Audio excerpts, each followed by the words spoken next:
Her engagement announcement dress from 1981. You picture that shy smile, right? But that blue suit she wore to be introduced as Prince Charles's fiancée. What did that really say? It was quite clever, actually. Simple, but effective. It wasn't bespoke, you know. Hmm? It was an off-the-rack suit from Harrods. Oh, really? I didn't know. Yes.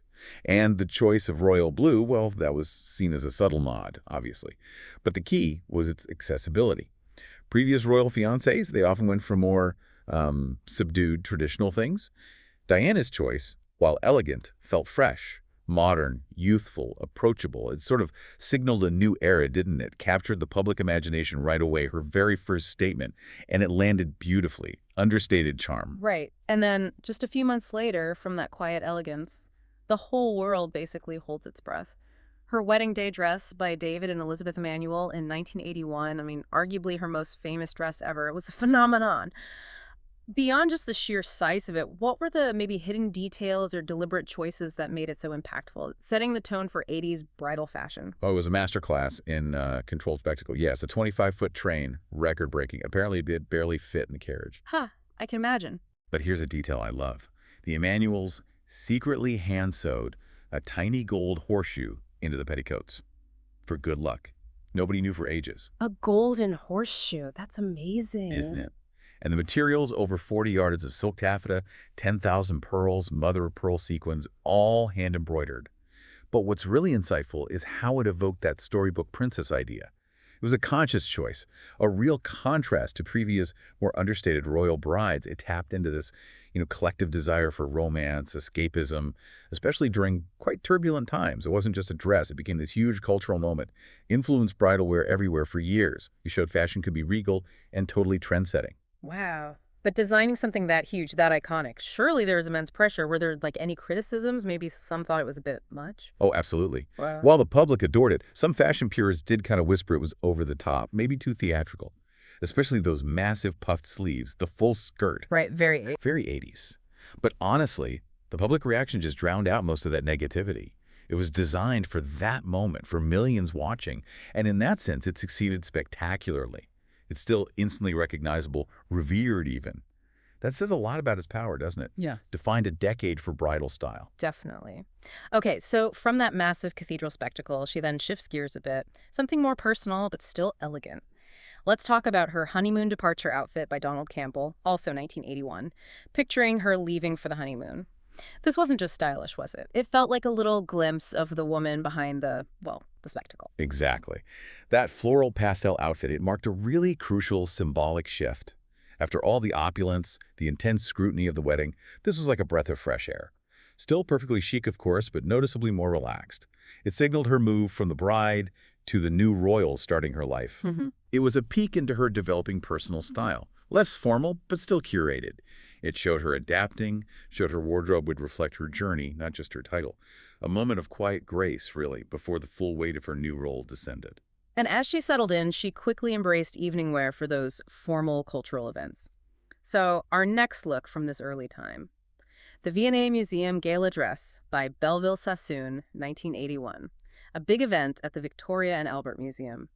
What kind of statement was she making here? And specifically choosing Belleville Sassoon. Well, Belleville Sassoon was a really respected British design house, a favorite in high society, actually. They played a pretty big role in her early royal wardrobe. This dress, for the splendors of the Gonzagas exhibition gala, it helped set the tone for her public glamour. It was this beautiful blush pink gown, delicate ruffles, soft, feminine silhouette. Sounds lovely. It was. And what's interesting is how it blended that youthful charm with a kind of refined royal elegance.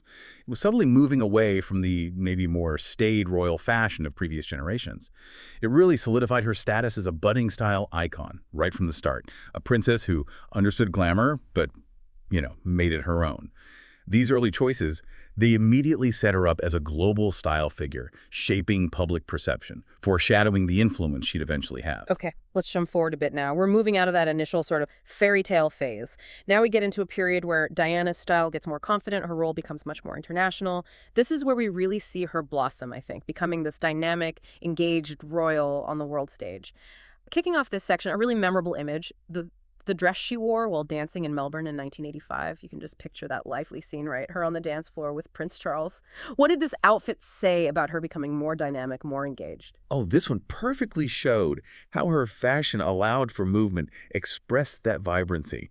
It was often, you might recall, a strapless gown, full skirt, maybe in a pale, sort of ethereal color. Crucially, it wasn't stiff, not restrictive like some traditional royal attire could be. Right. She wasn't confined. She was active, vibrant, incredibly approachable. She looked like she was genuinely enjoying herself. It signaled quite clearly this was a royal ready to connect, to participate, not just observe from afar. And in doing that, she really humanized the monarchy. That joy was infectious. Yeah, you can see that in the photos. Now, thinking about international trips and diplomatic dressing, our next look takes us to Italy. The Florence Church Museum dress by Jasper Conran, 1985. A specific designer choice for an event in Florence. What was notable about picking Jasper Conran for that context? What's fascinating is the intentionality you start seeing in her choices for these diplomatic events. Yeah. Jasper Conran, he was known for cleaner lines, a more modern British sensibility. It was a subtle shift from some of the more overtly romantic styles of her earlier years. Choosing him for Florence, a city steeped in history, it showed a thoughtful approach, respect for the hosts, the occasion. But it was also perhaps a quiet nod to contemporary British design on the world stage. It underlined her growing confidence, her understanding of how to use her platform promoting British talent while looking elegant and appropriate abroad. Makes sense. Yeah. Then skip forward a couple of years to 1987, a really classic example of her formal wear. Next up, the dress for a royal ballet performance at the Berlin Opera House by Catherine Walker. This really highlights that lasting relationship she had with Catherine Walker, doesn't it? Absolutely. Catherine Walker became, arguably, Diana's most trusted designer. Over 1,000 pieces throughout her public life, apparently. Wow, 1,000. Incredible, isn't it? This particular gown for Berlin, often you'd see luxurious velvet or silk with quite structured lines. It cemented that consistent elegance she had for formal events. Walker's style was about tailored sophistication, timeless appeal. It perfectly suited Diana's evolving regal image. It was more than just designer client. Walker became a confidant, crafting looks that felt modern but impeccably right, helping Diana project this image of unwavering poise, grace on the global stage. It shows how carefully curated her wardrobe was for lasting impact. And rounding out this period, also in 1987, her appearance at a major international event, rubbing shoulders with Hollywood royalty. I'm talking about the dress she wore to the Cannes Film Festival. How did she manage that balance? You know, royal glamour versus celebrity allure on such a huge stage. Yeah, if we connect this to the bigger picture, Cannes was hugely significant. She wore that famous pale blue chiffon gown, designed by Catherine Walker, actually. It was meant to flow, to move with her. Very different from more structured royal wear. Right, much softer. Exactly. And she brought this unique kind of royal glamour to that international celebrity stage, effortlessly commanding attention alongside Hollywood stars, but without sort of trying to outshine them. Her style there was this sophisticated blend of royal presence, modern celebrity appeal. It proved she could shine on any global platform, expanding her influence beyond just traditional royal circles. Showed she understood the visual language of different worlds, could adapt, but always stayed, quintessentially herself. These outfits, together, they really show her growing confidence, her sharp understanding of her impact worldwide, politically and culturally. The Serpentine Gallery Summer Party Dress by Christina Stambolian from 1994. This wasn't just a black dress, was it? This felt like defiance. Can you unpack the meaning behind its design and the timing? Oh, you're absolutely right. This dress was a masterclass in nonverbal communication. Yeah. Personal reclamation, even. It famously became known as the revenge dress. And for good reason. Right. Royal protocol usually said black was for mourning, solemn occasions. This dress. Off-the-shoulder, form-fitting, mini-length black velvet. It was anything but somber. It was bold, confident, radiant. And the context is everything, isn't it? She wore it the very night Prince Charles's televised documentary aired, the one where he admitted his affair. Exactly. The timing was just incredible. Apparently, it was a last-minute choice. She had a more conservative dress planned, then switched to the Stambolian, sending an absolutely unequivocal message. It turned what could have been a vulnerable moment into one of immense strength, self-possession, broadcasting her independence, solidifying her as someone taking control of her own narrative. Its visual impact was revolutionary, sparked a global conversation about resilience and empowerment. It's amazing how one outfit can carry so much weight. But beyond just the revenge label, what did that dress and the huge public reaction reveal about how people saw Diana herself?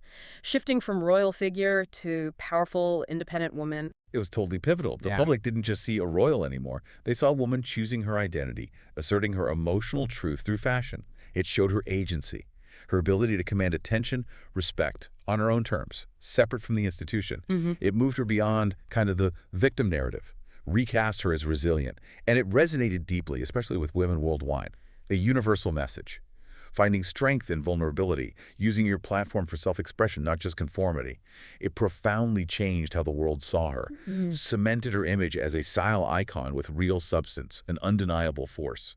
And finally, our 10th dress. It brings us to this beautiful combination of her style and her humanitarian work. The Concert in Aid of Bosnian Children dress by Versace from 1995. Yeah. Here she is, merging high fashion with vital charity work. Why Versace? A designer known for boldness. What message did that send at a poignant event like this? Yeah, this raises that important question, doesn't it? How does high fashion intersect with philanthropy? She intentionally chose the sleek, often minimalist, but high-impact aesthetic of Versace. Maybe a vibrant blue or purple, something striking. Gianni Versace, he was known for glamorous, confident designs. And Diana, wearing Versace, amplified the event's visibility massively. Right, using her platform. Precisely. She understood the power of her image. By wearing a high-profile designer, she drew huge attention to the concert, and by extension, to the plight of the Bosnian children. It wasn't just about looking good. It was strategic, using her image to do good, amplify voices, highlight needs on a global stage. These later choices, they really cemented her legacy. Not just style icon, but a woman who masterfully used fashion as a tool for self-expression, advocacy, charting her journey from royal bride to global humanitarian force. What an incredible journey through these looks. It's so clear, isn't it? Princess Diana's style was dynamic, always evolving, always reflecting her life, her roles, her empathy. Each dress wasn't just cloth, it was a chapter in her extraordinary story, a visual commentary on her impact, her personal transformation, the person wearing them, and the era they lived in.